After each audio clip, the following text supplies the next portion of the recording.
Look at this, folks. This is Iowa. They cut out just enough of a path where I can walk straight into the middle of a dense woodland forest on the Grant Wood area. Listen to all the animals. It's almost like a jungle.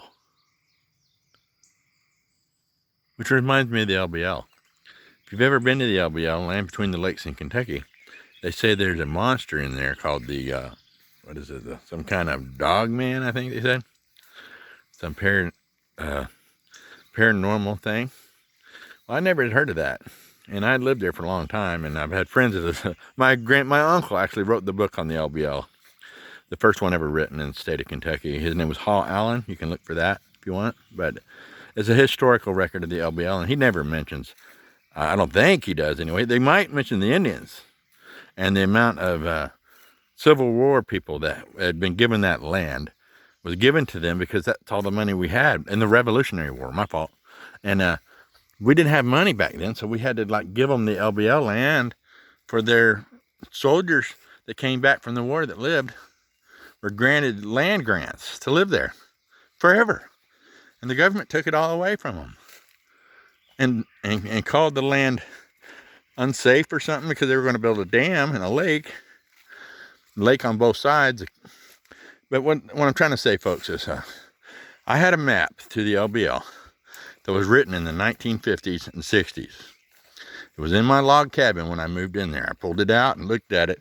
It showed every house and store and church and graveyard that used to be in the L.B.L. So I decided I was going to go to the L.B.L., use that map, and they had destroyed all these houses. There's not supposed to be any trace of it. You're not supposed to be able to find them. But I had a map.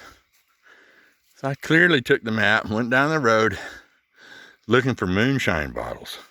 I wanted to find me a good crock that had a date on it, like 1899 or something, you know, L.B.L. moonshine, because that's our heritage.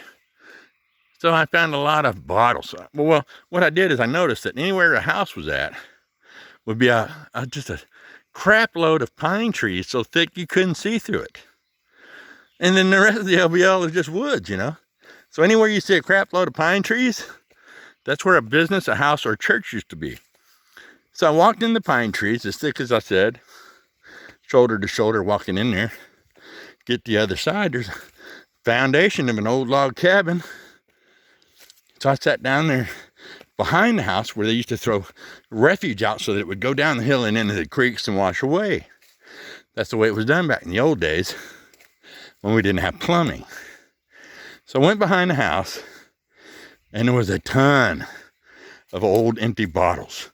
Green ones, brown ones, but no crocks, just pieces of crocks that had been broken to smithereens. The biggest piece I found was probably that big. But the one thing that's not in the L.B.L., and every ranger that's ever worked there and any person that's ever been there will attest to, Charlie, come on, is there's no animals. I was sitting at the L.B.L. picking those pieces up. I'm an infantry soldier. I'm trained, a trained observer. And all of a sudden I was overcome with a fear that something is not right here. I was scared. I got my shit and got the hell out of there, people. I left.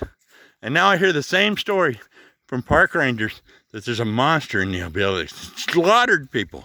Check it out. It's all true. Peace out.